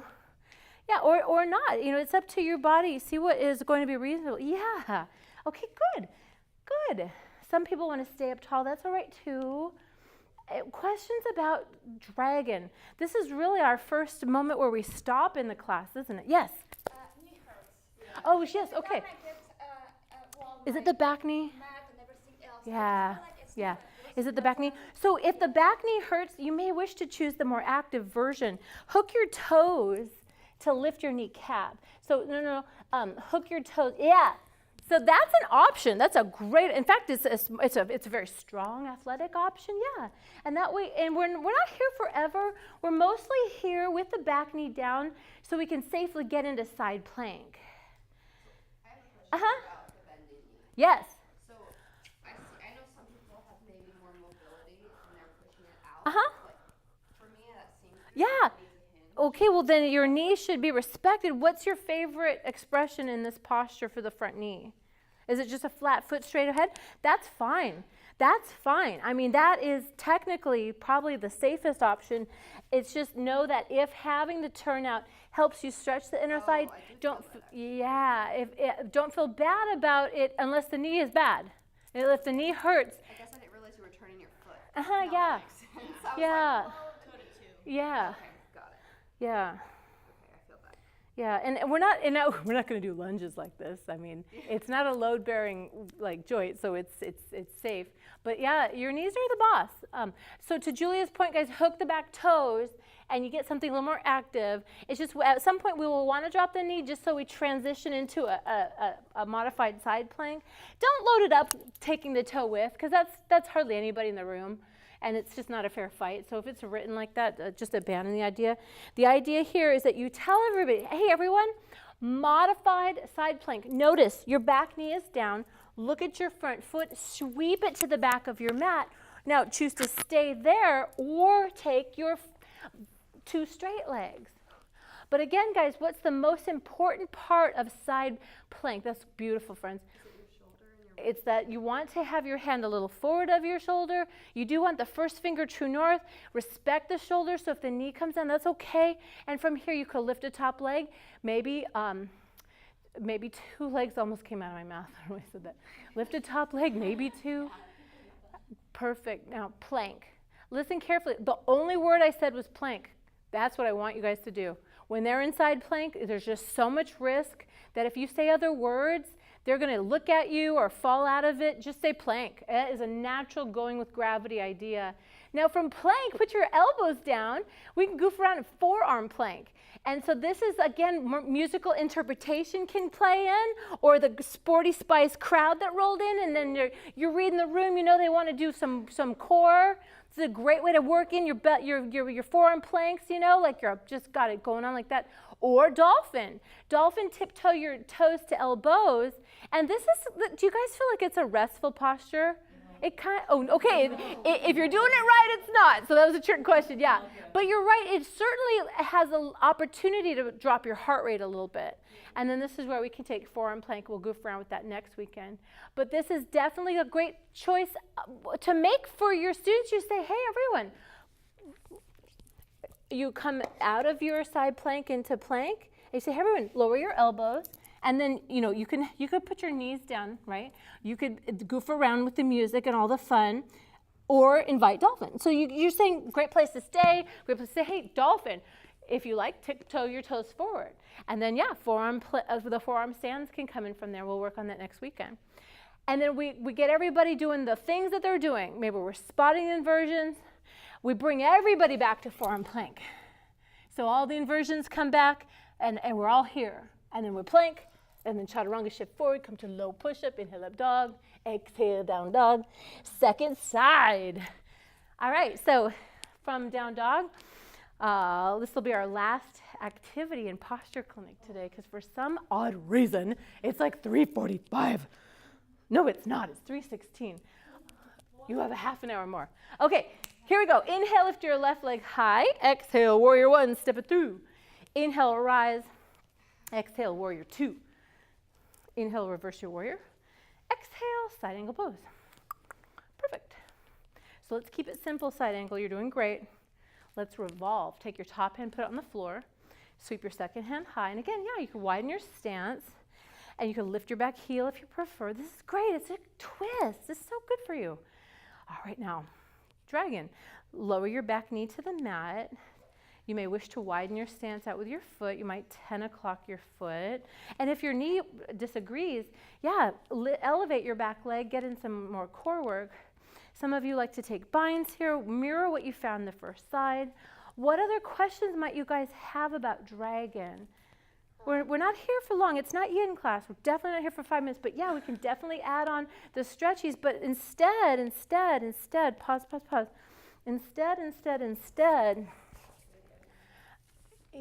Instead, put your right hand down, and then you would hold the foot with the other. Yeah, there you go. Because the other way was a little risky for the shoulder. So here's the idea, friends.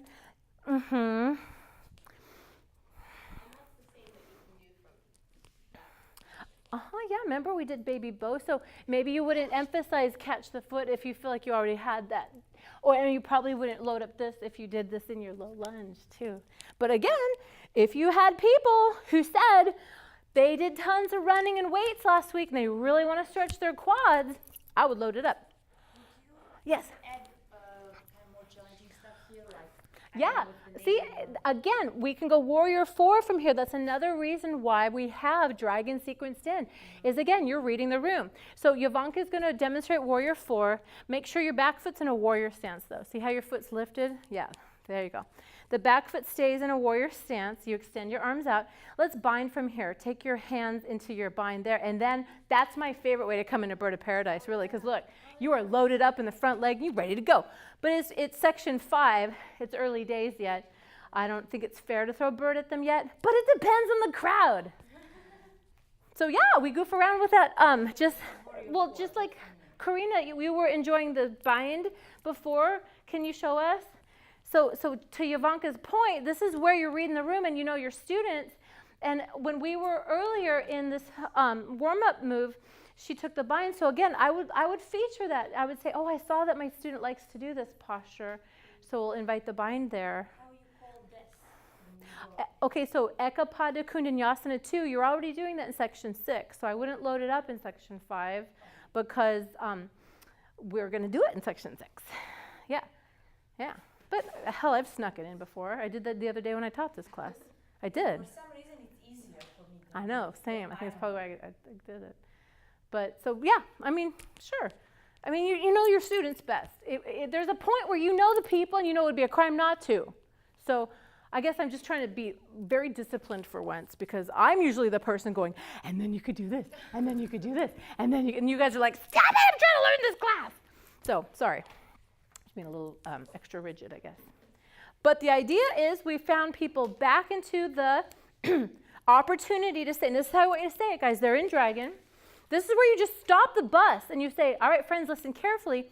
Modified side plank.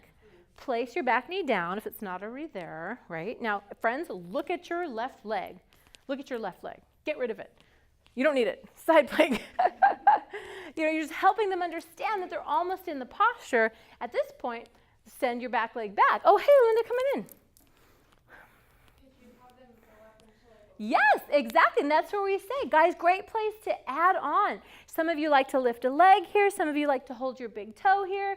Some of you are just doing great. You're all doing great. Rainbow your hips. Look at this. It's a good time. You guys, perfect. Now, what do we say next? Plank. Just say plank. If you say words, they're going to get hurt. But if you say plank, boom, you got your planks. And then there you go, child's pose.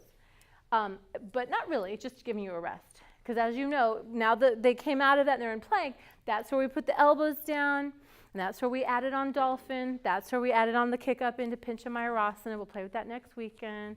But then we end up meeting back home at the forearm plank, push that to plank, chaturanga, and we flow back to down dog. Yay! That's section 5. Who's teaching section 6A tomorrow? Okay, Julia. So let's bring our friends back up. Now, you guys, we have about 20 minutes before we turn this room over to Linda. Are you cool with pushing through, looking at section 6 and 7? Because you'll be super sad if you don't, because you can figure out everything else from here, really, if you had to. So this is mission critical. So let's all do some wrist circles, and here we go. All right, so Julia and I are going to teach you section 6. So what are the unique poses in section 6? That's right, we're going to flip the dog. What else is going on in section 6 we haven't seen yet? Wild thing. Yes, and Ekapada Kundanyasana 2. Yeah.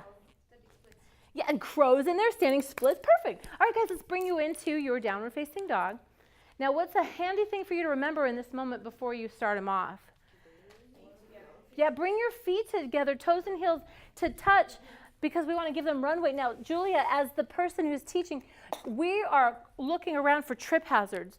If we bring them in a flip dog, it's good for us to scan the room and notice if anybody is at risk of stepping on their water bottle or their towel, because we wouldn't want them to get hurt. All right, see, like, look, see, I would see Jenny right here. I would see her water bottle there, and I would move that before I started the sequence, or it's just as quick as I could get to her. All right, friends, inhale, lift your right leg high. Exhale, half scorpion, bend your knee, roll open your hip. This is a great place to stay, or flip your dog. So right away, I'm like, ooh, there we go. Foot finds the floor, and then all 10 toes spin to the back. Look at how squared off Super is today. That was different last time. Nice, Kylie. Do you see the difference, honey, with 2 flat feet? It's perfect. And even though it's by the mat, flip it back. Inhale, lift your right leg high. Exhale, right knee to right elbow. Hold it there. Now this is the chance to hook and fly, the Ekapada Kundinyasana too. So like you were saying, you loved coming into it from dragon. This is also another option. And see, there you go, press, push, lift. Or put your back knee down. That's what I do. This is me in that pose, in that moment, all day long like it's my job. I'm not into that one today. All right, inhale, lift your right leg high. Exhale, right knee to left elbow. Now, pretend you're healing. I want everyone to be clear. You can put your knee down and call it wild thing. So, you know what I'm saying? Yeah, well, how would you advise a student? Yeah, you would have them just put their knee down. So I kind of break my own rule in this because I say, wild thing, kick it through. It's okay to bend your bottom knee. Like I just set up the major posture and then I gave them modification. It's just smoother that way, trust me. Yeah, nice.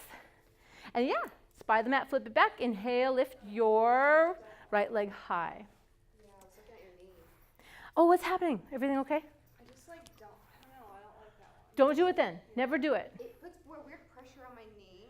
So like what's Yeah, so put your bottom knee down. wild thing, but Just put your bottom knee down. Yeah, just put your bottom knee down. It's not worth it if it's going to shred your shoulder. Okay, inhale, right leg high. Exhale, what? We're going to the first time we're seeing crescent lunge. Step it through. So crescent lunge steps it through, and then you rise up, and then you get organized. Guys, we want to give them a breath because sometimes sometimes taking the wider stance in the front foot can be just a little more safe, right? Yeah. And then we bring hands to heart center. Inhale, lift your chest. Exhale, what? Airplane, right. So guys, look at the floor. This establishes your proprioception because in that next time we see this, we're going to do different things, aren't we? Right? In section 7. But here we're just going to nose dive into a swan situation. Yeah, body down, leg up. And yeah. So it's kind of like on the fly, like this morning when I was teaching it with you guys. It's like you bring them into airplane and then you just emphasize body down, leg up, swan your way to your standing splits. And then again, people can touch the floor or capture their calf. Some of you take a handstand from here. We're coming around a spot. We'll worry about that next weekend. But here's the idea. And yeah, look at, here we go. This is great. See the restful therapeutic measures, like Karina's taking a nice revolved sugar cane. And so super, it would be your opposite hand. Yeah. See how it is hard to balance if it's the same hand, same leg. See how this is safer now? He's got the opposite. So if people are holding their foot to chill out. So again, Ivanka, that's the same side. Use the opposite. Yeah, fun fact. And it's hard to explain when people are upside down. And it's mission critical because it's their shoulder, isn't it? I don't know that I would say that. But it definitely is the revolved sugar cane. And just like if they're tired, that's a great thing to offer. Okay, exhale, forward fold. Just chill it out. There you go. You do not do sugar cane from this pose, right? No, because we're going. Yeah. That is the same side. That is the same side. That's what makes this revolved sugar cane. Is that it's the opposite. Yeah. Yeah. And then we just bring everybody to a forward fold. Inhale, halfway lift. Now pretend we're doing crow. Everyone's wrist can't handle this, so just pretend you're going to crow and then crow through your vinyasa. Okay, or do crow in real life. Sure. It's your call. There you go. I love it. Yeah. See? Chaturanga. Shoot it back. Land it low. Inhale up, dog. Lift your heart. Exhale down, dog. Hoist your hips. Okay, good. All right. So let's break it down. Now, first we got to bring their feet together, right? Toes and heels. Inhale, lift your left leg high. Exhale, bend your knee. Roll up your hip. Choose to stay or flip your dog. So foot finds the floor. All 10 toes spin to the back. And again, I really endorse 2 flat feet. So even though rock star dancer's table is all about a straight one leg there, to model for students, I would have 2 flat feet. So have a seat down. You guys, everyone sit down. Now make your feet parallel like they're going to go into wheel or bridge. Make it true. 6 inches apart, flat feet parallel to each other. Now lift up. So this is how you would help a student that you were worried about their shoulder. You know what I'm saying? And even though it's in your capability to have straight legs, it's just so you would never want to model that for a student. I know, yeah, and that's fine. It's very beautiful, but it's not the posture we're working on. The idea of what we're working on is exactly flat feet parallel to each other, safety first, spy the mat, flip it back. Inhale, lift your left leg high. Exhale, left knee to left elbow, and hold. Again, you could stay or play, hook and fly, or you might drop your back knee and chill out. That's fine too. And if you wanted core work, you know, sometimes people like to goof around here with that. Yeah, there's that. Inhale, lift your left leg high. Exhale, left knee to right elbow. Now again, let's show the therapeutic measure. You could put your knee down and lift up into rock star dancer's table. And that's a just perfectly lovely pose. Does that work for you? The knee down, let Corinna's in there? Yeah. And does it hurt there for the knee or the wrist? I think it's more of the pressure on my shoulder. Yeah, and it's, you know, the shoulders are the boss. So I would definitely have your knee down so that your shoulder's not doing all the work. All right, change, spy the mat, flip it back. Inhale, lift your left leg high. Exhale, crescent lunge, step it through. Yeah, just root and rise, and then make sure everyone has their back heel lifted for crescent. And like I was saying this morning, guys, don't let anybody make you think the back leg has to be straight. That's probably not even good for your back, right? Does that surprise anybody? Yeah, it's all about a lunging front leg. So yeah, you bend your knee a lot, yes, and you press your heel a lot. You float your toes a lot, yes. Put your hands at heart center. Inhale, lift your chest. Exhale, airplane. Let's launch. So press, push, lift, shift, look at the floor, square off your hips. Yes, this is good. If you like to do warrior 3 from here, sure, you could put your arms forward, but I'm not adding that because we're going to standing splits, and from there, that's a little bit of unsupported forward flexion. That's a different posture for a different day, for a different idea. Right here, it's just standing splits, or take the options you found before, friends. And I love how everyone's hips look different. We've covered this, right, that these aren't square hips. You know this, right? Okay, forward fold. Inhale, halfway lift. And then this is where you would crow through your vinyasa if you like. I thought that was a fun little pun. So flow through your vinyasa, you do a crow. Yes! Woo! There's that. So, yeah, you guys know that it's not square hips in standing splits, right? Mm-hmm. Right? Because if you try to square your hips, it's letter L pose. If it is a squared off hip, it's letter L. And then, yeah, if your leg's up, that's fine, but it's really going to jack your back. Because a lot of dumb people say it. They just need retrained because it's all about hip rotation. And they need the education to understand that the glute is an external rotator of the femur. So you can't square your hip while your glute is firing. That's called unsupported forward flexion. Hyperextending your lumbar spine while in hip flexion. Upside down, sweaty and confused, and it needs to stop.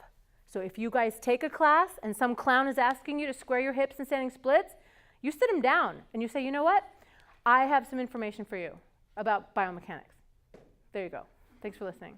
So here's the idea. This flow takes us all to a natural conclusion of forward fold. Crow, read the room, help them out. I think it's a great practice for us to say crow. Hey, if you're new to crow, join us down here, guys. And you might even put them into a squat position while they learn. That way they don't have to feel like the pressure to perform. And then you've got all this time on your hands for your people who like a tripod headstand to enjoy this. And then, you know, this is awesome. And then you can say chaturanga, shoot it back, which maybe isn't the smartest thing to do, but like, you know, like that's an option. And the idea was helping people to just understand press, push, shift, and lift. And we'll work on this together in Posture Clinic next weekend. But that idea about landing it low, some people like to take you up on that. But they know when they hear chaturanga, they know we're headed to down dog. They trust you by now. And after the second side, what is it time for finally? But how do we cue a water break? What do? Child's pose first. Yes. Tell them to breathe in child's pose. And then child's pose. And then you're saying, hey guys, this is a great time for water. Let's drink some water. I've had no water today. Yeah, oh, good for you. That's the new one you bought. It's beautiful. I lost my phone. So I have a question. Yes. When you shoot back from throw, that's something that I absolutely cannot find courage to do. So I wonder. You're smarter than me. I feel I can hurt my toes. Sounds like it hurts. You know what? Then you would know your body best. That's probably not appropriate for your toes. Look at these honkers. Look at these honkers. Sturdy. Oh, that's a good plan. But is there anything like I can hold crow, so I feel I have it to push it back, right? But I was wondering where do I kind of push it? Do I squeeze my? Huh? Yep. It's all about vaulting, press, push, lift, everything you do to float to the front of the mat. It's a little bit leap of faith. Yeah. It's a total leap of faith.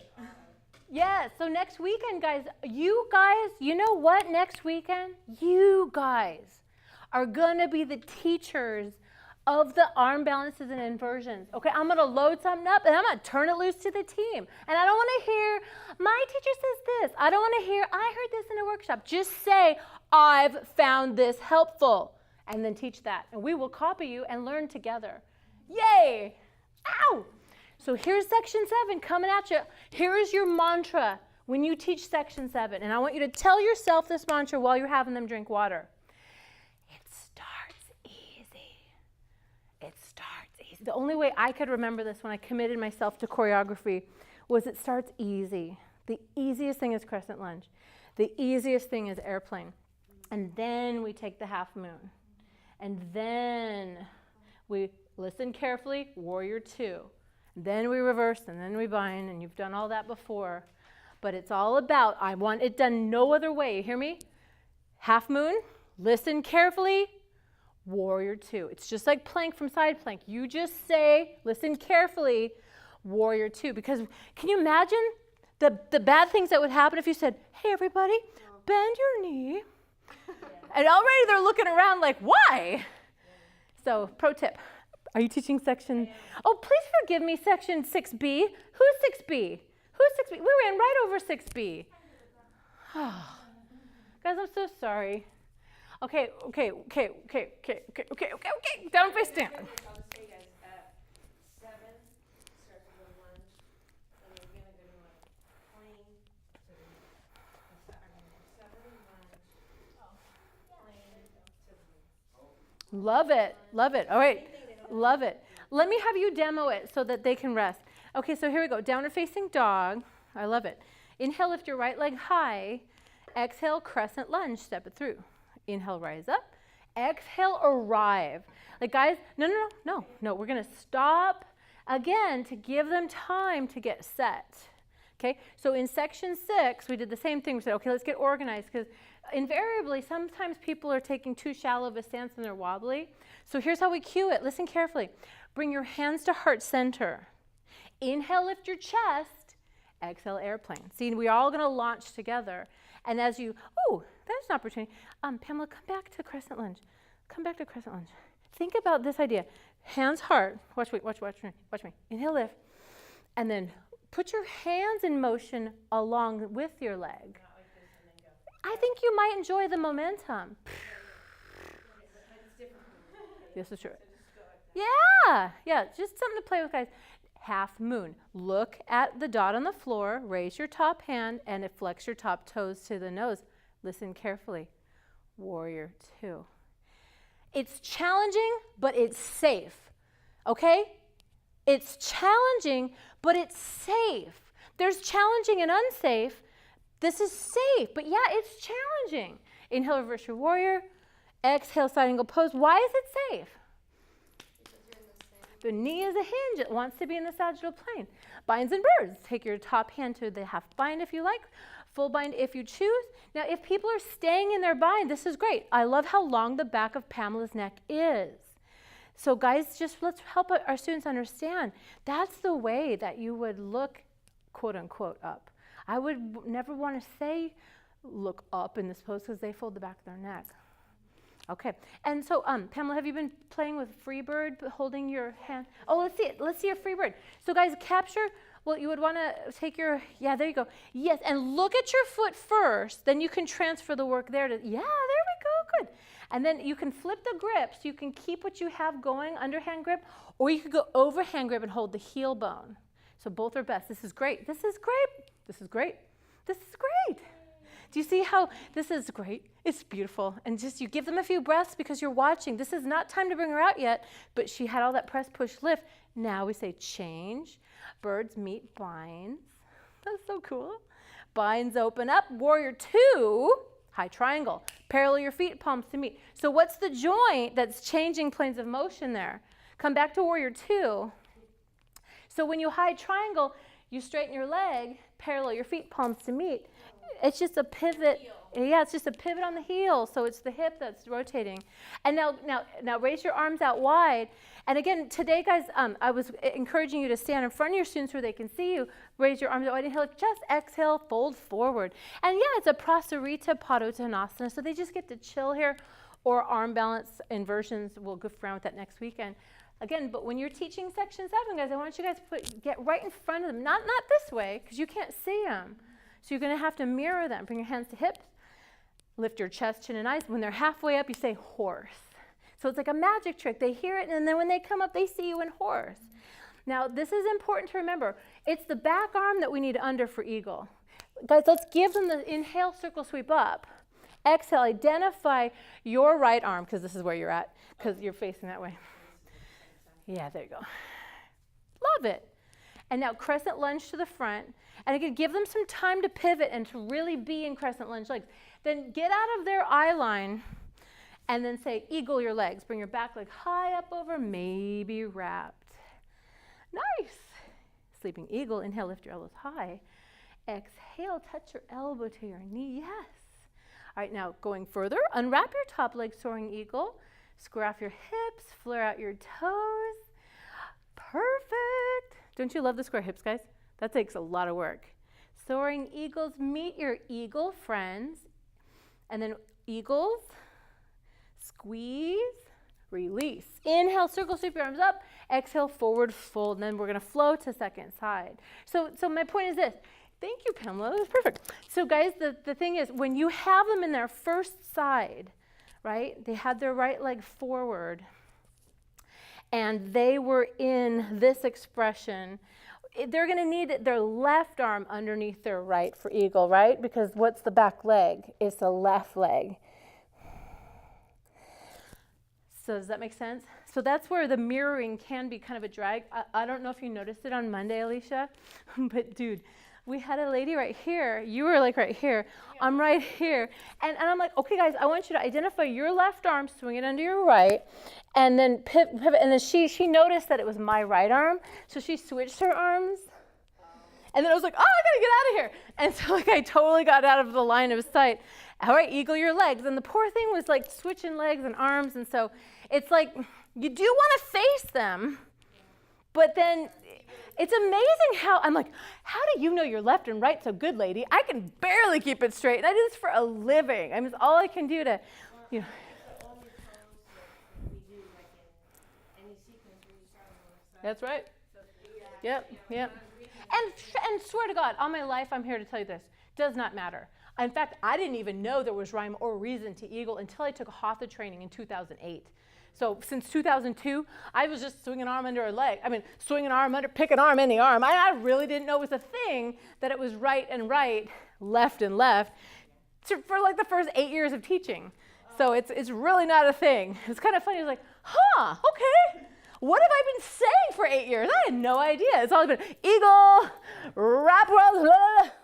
Anyway, so exactly. And it worked forever. And then I was like, oh, weird. Anyway, so guys, we're going to turn the room over, but I love, again, the mantra. What was it? About 7? Seven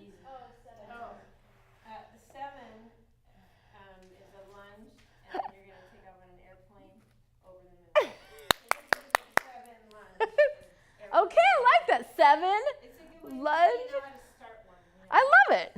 At 6, we always go to a restaurant and get chicken wings, and they only give us 6. And Oh, it reminds me. there we go. Oh, because you could make a wish? Yeah, and so that's And I will flip. This dog will flip if you give me 5 wings. I'll flip if you give me 8 wings. Give me half scorpion. I love it. I love it. All right, you guys, this is great. Let's put your mat down where you want it for yin.